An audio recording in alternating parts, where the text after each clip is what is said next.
ഒരു സിനിമയിൽ അഭിനയിച്ചാലും ആ സിനിമ ഹിറ്റായി മാറുകയോ അതിലെ കഥാപാത്രങ്ങളൊക്കെ പ്രേക്ഷകർ ഏറ്റെടുക്കാതെയോ ഇരിക്കില്ല. അങ്ങനെ ഏറ്റെടുത്ത് പിന്നീട് അപ്രത്യക്ഷമായി പോയ ഒരുപാട് നടിമാരും നടന്മാരും നമുക്കുണ്ട്. അതിൽ ഒരു താരം തന്നെയാണ് ഉഷ എന്ന നടി. അധികം പ്രേക്ഷകർക്ക് മറക്കാനാകില്ല. ഉഷ എന്നല്ല യഥാർത്ഥ പേരെങ്കിലും ഹസീന ഹനീഫ് എന്ന പേരിനേക്കാളും ഉഷ എന്ന് പറഞ്ഞാൽ എല്ലാവർക്കും വളരെയധികം നന്നായി അറിയാം. ഒരു നടി മാത്രമല്ല, ഗായികയും അവതാരകയും കൂടിയായിരുന്നു നടി ഉഷ. എന്നാൽ ഇപ്പോൾ സോഷ്യൽ മീഡിയയിൽ വൈറലാകുന്ന ഒരു വീഡിയോ ഉണ്ട്. ബീച്ചിൽ രാത്രിയിൽ ഒരു കസേരയിട്ടിരുന്ന് പാട്ട് പാടുന്നൊരു താരം. ശ്രദ്ധിച്ചു നോക്കിയപ്പോൾ ഇതാ ഉഷയല്ലേ എന്നൊരു സംശയം. കക്ഷിയെ മനസ്സിലായി കടല് കാണാൻ എത്തിയവരൊക്കെ എല്ലാവരും ഞെട്ടി. പെട്ടിക്കടയുടെ അടുത്ത് തന്നെ അതിവേഗം ജനം കൂടുകയും ചെയ്തു. അത്രമാത്രം ആരാധകരാണ് ഉഷയെ തിരിച്ചറിഞ്ഞു. ചേച്ചി എന്താണ് ഈ സമയത്ത് ഇവിടെ? എന്തിനാണ് ഇവിടെ ഇരിക്കുന്നത്? എന്തു പറ്റി ചേച്ചി? ഇങ്ങനെ ചോദിച്ചുകൊണ്ട് നിരവധി പേർ എത്തുകയാണ്. ഇവിടെ ഇരുന്ന് പാട്ട് പാടിയാൽ എന്തെങ്കിലും പ്രശ്നമുണ്ടോ? അതിലൊരു പ്രശ്നവുമില്ല. ഇത്രയും നന്നായി നിങ്ങൾ പാടുമെന്ന് ഞങ്ങൾക്ക് ഒരിക്കലും അറിയില്ലായിരുന്നു ഉഷ ചേച്ചി എന്നാണ് നിരവധി പേർ പരാതിയുമായി എത്തുന്നത്. ഇത് പാടും എന്ന് നേരത്തെ ഞങ്ങൾ അറിഞ്ഞിരുന്നുവെങ്കിൽ ഞങ്ങൾ ഈ കഴിവ് നേരത്തെ തന്നെ എല്ലായിടത്തും പ്രദർശിപ്പിക്കാൻ പറഞ്ഞേനെ.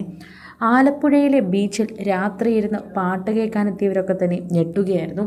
ഇതാ പണ്ട് കാലങ്ങളിൽ മോഹൻലാലിൻ്റെയും മമ്മൂട്ടിയുടെയും ജയറാമിൻ്റെയും ഒക്കെ സ്ഥിര സിനിമകളിലെ നായികയും നായിക കഥാപാത്രങ്ങളെ ഒപ്പം നിൽക്കുന്ന കഥാപാത്രങ്ങളുമൊക്കെ ചെയ്ത ഒരു വ്യക്തിയാണ്.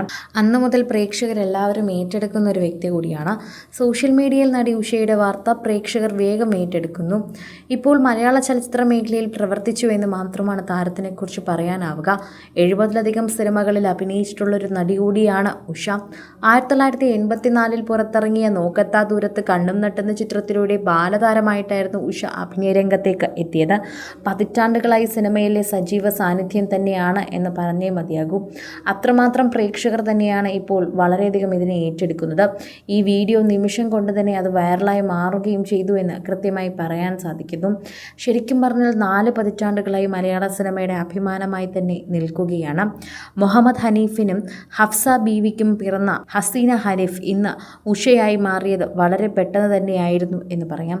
അതുകൊണ്ട് തന്നെ താരത്തിൻ്റെ ജീവിതം വളരെയധികം ചർച്ച ചെയ്യപ്പെട്ട ഒന്നായി മാറുകയും ചെയ്തിട്ടുണ്ടായിരുന്നു. സോഷ്യൽ മീഡിയയിൽ തന്നെ എല്ലാവരും ഇതിനെക്കുറിച്ച് ഏറ്റെടുക്കുകയും ചെയ്തിട്ടുണ്ടായിരുന്നു. കേരള പോലീസിൽ അസിസ്റ്റന്റ് സബ് ഇൻസ്പെക്ടറായ മുഹമ്മദ് ഹനീഫിൻ്റെയും ഹഫ്സയുടെയും ബീവി മകളായി ജനിച്ച താരം ഇന്ന് സോഷ്യൽ മീഡിയയിൽ പോലും എല്ലാവരും തിരിച്ചറിയുന്ന ഒരു താരമായി മാറിക്കഴിഞ്ഞു. പണ്ടുകാലം സിനിമ കണ്ടാൽ മാത്രമേ താരത്തിനെ അറിയൂ എന്നൊന്നും ഒരു ഉറപ്പുമില്ല. 2011 ചെന്നൈ ആസ്ഥാനമായുള്ള ബിസിനസ്സുകാരനായ നാസർ അബ്ദുൽ ഖാദറിനെയാണ് താരം വിവാഹം കഴിച്ചത്. അതിനുശേഷം വളരെ കുറച്ച് സിനിമകളിൽ മാത്രമേ അഭിനയിച്ചിട്ടുള്ളൂ. ശരിക്കും പറഞ്ഞാൽ അതിനുശേഷം അഭിനയിച്ച സിനിമകളൊക്കെ വളരെ കുറവാണ് എന്ന് തന്നെ പറയണം. നിരവധി സിനിമകൾ എന്ന് പറയുന്നതിനേക്കാൾ ഉപരി മോഹൻലാലിൻ്റെ പ്രിയപ്പെട്ട സിനിമകളിലെല്ലാം തന്നെ സ്ഥിര സാന്നിധ്യം തന്നെയായിരുന്നു താരം. അതുകൊണ്ട് തന്നെയാണ് പ്രേക്ഷകരെല്ലാവരും ഏറ്റവും കൂടുതൽ ഏറ്റെടുത്തതെന്ന് കൂടി പറയണം. ഒരുപാട് സിനിമകളിൽ അഭിനയിച്ച താരം ഇപ്പോൾ ഇങ്ങനെ പാട്ട് പാടുമെന്നും ബീച്ചിലിരുന്ന് പാട്ട് കേൾക്കേണ്ടി വരുമെന്നും പ്രേക്ഷകർ പ്രതീക്ഷിച്ചിരുന്നില്ല. കൂടുതൽ സിനിമ, സീരിയൽ, ചാനൽ വാർത്തകൾക്കും നിങ്ങളുടെ പ്രിയപ്പെട്ട താരങ്ങളുടെ എക്സ്ക്ലൂസീവ് അഭിമുഖങ്ങൾക്കുമായി സബ്സ്ക്രൈബ് ചെയ്യാൻ മറക്കല്ലേ.